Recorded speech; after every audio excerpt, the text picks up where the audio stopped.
Olá, terceiro ano, tudo bem com vocês? Eu espero que sim. Hoje, na nossa aula de Geografia, a gente vai usar o livro Currículo em Ação, Ler e Escrever, na página 92, 93 e 94. Eu vou fazer para vocês a leitura do texto lá da página 92 e 93, e em seguida vocês irão responder as questões B e C lá da página 94, que são essas questões em que nós temos essas setinhas. Agora acompanhem comigo a leitura do texto. Essa aqui é a página 92 e o texto é esse que aparece em verde. Vamos conhecer mais a origem dos hábitos alimentares do povo de São Paulo? Agora, com a ajuda do seu professor, vamos ler e discutir o texto abaixo. Cultura e folclore paulista, culinária e pratos típicos. A base da culinária típica do estado de São Paulo carrega as características do início do povoamento das terras paulistas, fruto do encontro entre as culturas indígenas e europeias através dos primeiros colonizadores portugueses.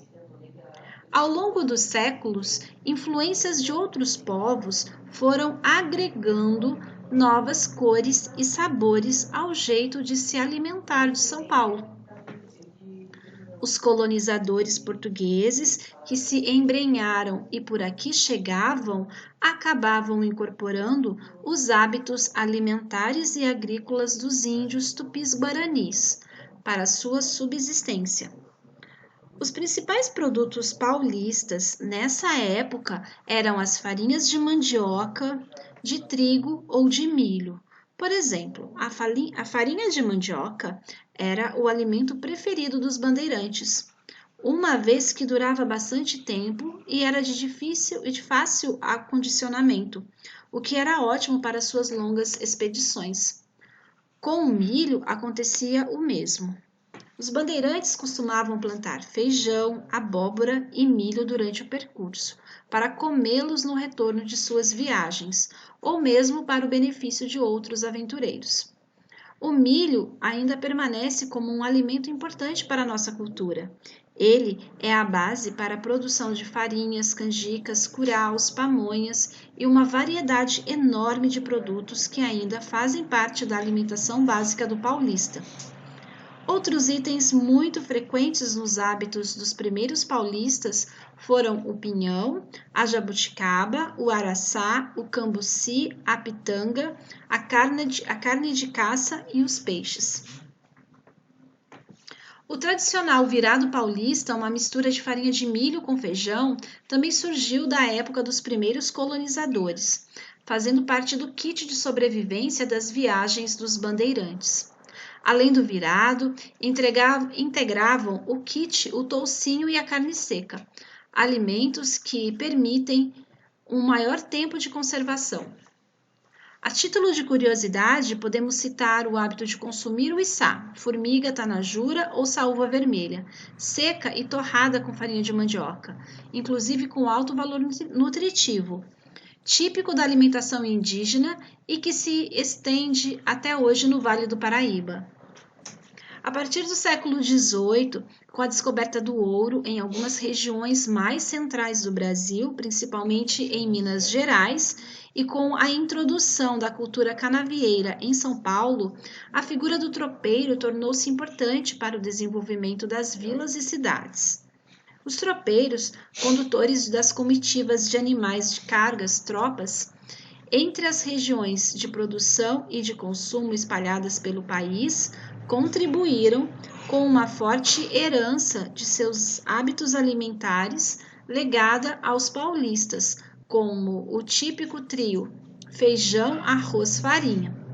Aliás, a farinha de milho socada no pilão era a primeira refeição do dia. Além do virado, outra iguaria adaptada pelos tropeiros foi o cuscuz, de origem africana, que se tornou icônico na culinária paulista. A farinha absorvia o caldo de frango e os ingredientes se misturavam, dando origem ao prato que se assemelha a um bolo.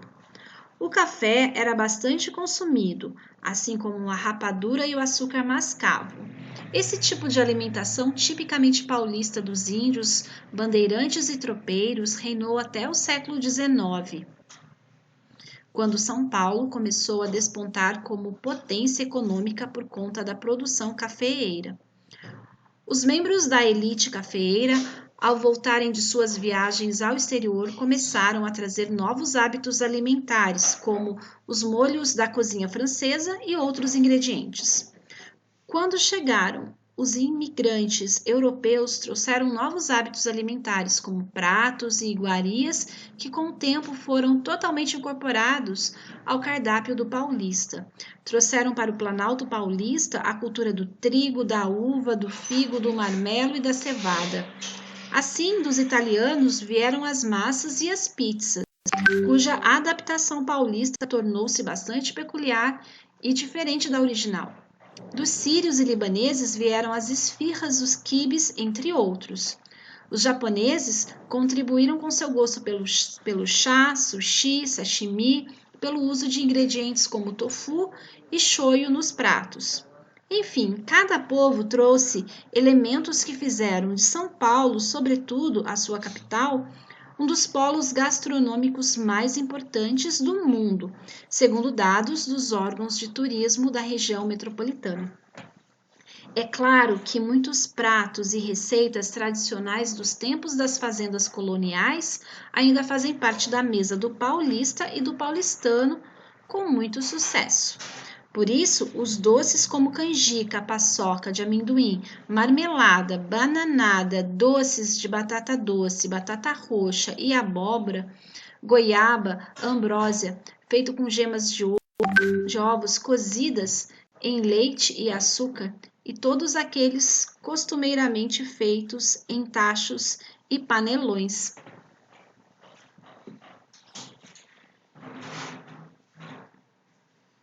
Relembrando o que vocês irão fazer, vocês irão agora responder as questões B e a questão C da página 94. Após a leitura e discussão do texto acima em dupla, descrevam quais influências os paulistanos receberam em sua cultura alimentar. Então, os paulistanos, né, as pessoas que moram no estado de São Paulo, elas receberam inicialmente ali a influência indígena dos tupis-guaranis, passando pelos bandeirantes com os hábitos deles, depois vieram os imigrantes, os italianos, sírios, os japoneses, e cada povo que chegou aqui no estado de São Paulo trazia sua comida típica. E tudo isso faz parte hoje dos hábitos alimentares das pessoas que moram no estado de São Paulo, como também as que moram na cidade de São Paulo, que são chamadas de paulistanos.